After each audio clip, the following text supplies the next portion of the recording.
Alright, stock wiring versus my new upgraded wiring. New is a 16 gauge. As you can see, it's quite a difference in size. So hopefully this will help out with the new speakers. Got it all fished in there.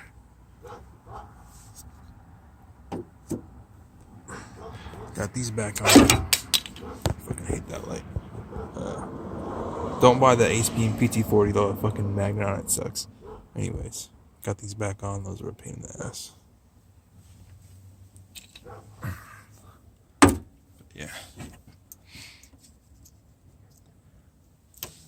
Now I just gotta wait on my speakers.